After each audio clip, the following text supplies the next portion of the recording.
दिनै भेरगाव जिल्ला बर' थुनलाइ आफादनि गाहाय मावख' बेखेवदों। उदालगुरि जिल्ला भेरगाव महकुमानि सिङाव थानाय भेरगाव जिल्ला बर' थुनलाइ आफादनि गाहाय मावख' बेखेवनाय हाबाफारिखौ जागायजेनो बर' थुनलाइ आफादनि फिरफिला बिरहोनायनि गेजेरजों। फिरफिलाखौ बिरहोयो भेरगाव जिल्ला बर' थुनलाइ आफादनि आफादगिरि बुद्धेश्वर बर' बिथाङा। भेरगाव जिल्ला बर' थुनलाइ आफादनि गाहाय मावख'नि मुंखौ सुबुं आगदारि धनेश्वर स्वर्गियारि नयं मुङै लाखिनाय जायो। बे गाहाय मावख'खौ बेखेवनानै होयो मिरु बर' थुनलाइ आफादनि बारग' गाहाय नेहाथारि कामेश्वर बर' बिथाङा।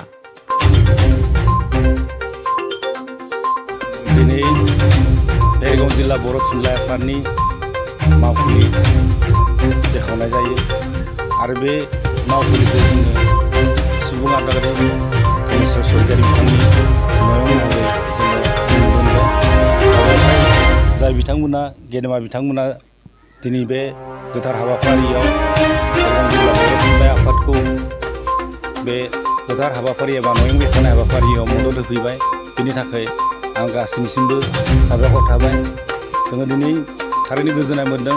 भेरगाव जिल्ला बर' थुनलाइ आफाद हिसाबै दानायनि उनाव जोङो गावनि जा मावख' जोंनि मावख'खौ जोङो दिदोमै जों मोननो हायाखैमोन। बेनिफ्राय जोङो गावनि मावख' हिसाबै दिनै बेखेवना लानायनि उनाव थारैनो जोंनि भेरगाव जिल्ला बर' थुनलाइ आफादनि दैदेनगिरि बिथांमोना मोजाङै दिदोमै थांनानै खामानि मावनायनि मोनसे सुबिदा मोनलांसिगोन।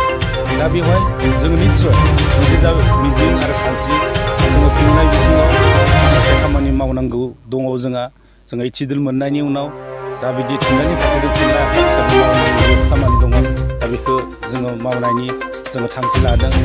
दा बेयाव माबायदिहाय जोङो थुनलाइनि फारसे जोंनि उन जोलै जोंनि लेखा फरा गोरों सुबुंफोरखौ एबा जोंनि थुनलाइ सिबियारि मानसिफोरखौ जोङो थुनलाइ सोरजिनायनि फारसे गोदान मुगाजों गोरोबफानानै थुनलाइ सोरजिनो थुलुंगा होगोन बा होनो हागोन। दा बे बेलायाव माखासे जों थांखि लादों। दा बे हाबाफारि हिसाबै जोंहा भेरगाव जिल्ला बर' थुनलाइ आफादा थारैनो बेखौ गोजोनदों। जोङो नैबे 24 जिल्लायावनो जोङो आइजो लिरगिरिफोरनि जों मोनसे जथुम जोङो लादों।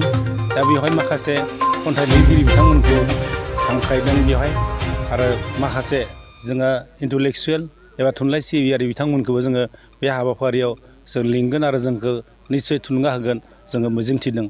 दा बेवहाय बिब्दिनो जोङो जौमोन जा थुनलाइ सोरजिगिरि एबा लिरगिरि बिथांमोनखौ माबायदि राफोद लिरगिरिफोरजों गोरोबनानै जों राफोद एबा मोनसे स्टेन्डार्ड जों थुनलाइ सोरजिनो हायो। दिनै जोङो इथिदोल मोननायनि उनाव बर' थुनलाइखौ जौगा थाखोनि खालामनायनि गोबां स्कप दङ आरो बेखौ खालामनायनि उनाव जोङो जोंनि उन जोलैया माखासे एवार्डनिबो जेरै सोरजिनाय जोंहा थुनलाइ ट्रेन्सलेसननि जोंहा थुनलाइ जेरै थुनलाइ आफादा माखासे जोंहा एवार्ड होयो बान्था होयो पबन बरगयारि एवार्ड सोरबां सुबुं मुंख्लं बिनेस्वर जेनेबा सोरबां सुबुं जोंहा माने बिहुराम बर' जोंहा बिनेस्वर ब्रह्म सारनि बिथांनि मुङावबो जोंहा एवार्ड दङ। हावरिया मारिया जोंहा एवार्ड दङ। दा बिदि जोंहा माखासे एवार्डखौ जोंहा जोंनि उन जोलैया मोननो हागोन जुदि राफोद थुनलाइ सोरजिनायाव बिथाङा गोसो होयोबा थुनलाइ सोरजिनायनि गेजेरजों एबा थुनलाइनि गेजेरजों गिबियावनो आङो जोंनि मिडिया रादाबगिरि नोंथांमोननिसिम आङो गाहाम हामलायनाय जासिबाय आरो लोगोसे जोंनि बर' थुनलाइ सिबियारि जोंनि भेरगाव जिल्ला बर' थुनलाइ आफादनि बिबानगिरि गासै आरो रायजो राजा आरो लोगोसे जोंनि बर' थुनलाइ आफादखौ मोजां मोनग्रा बर' थुनलाइखौ मोजां मोनग्रा बर' हारिखौ मोजां मोनग्रा गासैनिसिमबो भेरगाव जिल्ला बर' थुनलाइ आफादनि आफादगिरि महरै आङो गाहाम हामलायनायखौ जासिहरबाय। जे दिनै जोंहा जोबोर मोनसे गोजोनथावना बाथ्रा आरो बुंनो थाङोब्ला जोंनि भेरगाव जिल्ला बर' थुनलाइ आफादनि थाखाय बे मोनसे जारिमिनारि सान। दिनै जोङो जोंनि भेरगाव जिल्ला बर' थुनलाइ आफादनि मावख' हिसाबै जोङो बेखेवजेननो हादों।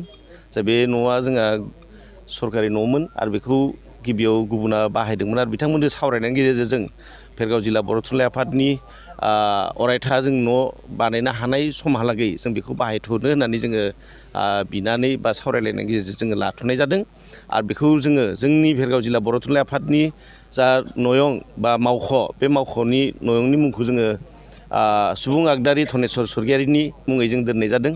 आरो बेनि ओंथिया जे जोंहा धनेश्वर स्वर्गियारि बिथाङा जोंनि बोखावजायै बै समनि दरं जिल्ला थानाय समाव मंगलदै जिल्ला बर' थुनलाइ आफादनि बिथाङानो गिबि माने फाउन्डार माने आफादगिरिमोन आरो बिनिफ्राय बिथाङा जेला साख्रि मावनानै दंहैयोमोन मालिगावआव आरो बे समावनो बिथाङा सिफुं मेगाजिन लाइसिखौ बिथाङा दिहुननो हादोंमोन बिथांनि एडिटरशिपआव आरो बे हिसाबैनो जायनि जोंहा दिनै मोनसे ट्रेनबो दङ सिफुं पेसेन्जार ट्रेन मुङै आरो बिथांबायदि सासे जोंनि जिल्लाखौ दाजेननाय समनिफ्राय खामानि मावबोनो हानाय बा गोदो बर' थुनलाइ आफाद दाजेननाय समावबो बिथाङा बाहागो लानो हादोंमोन होननानै जों मिथिना मोन्दों आरो गावनो बिथाङा बुंदोंमोन आरो बिथांनि थुनलाइ सोरजिनायनि फारसेबो बिथाङा आखाइ दङ आरो धोरोमारि बिथिङावबो बिथाङा भेरगाव माने माबानि बिथाङानो गिबि माने फाउन्डार आफादगिरिमोन होननानै जों मिथिना मोन्दों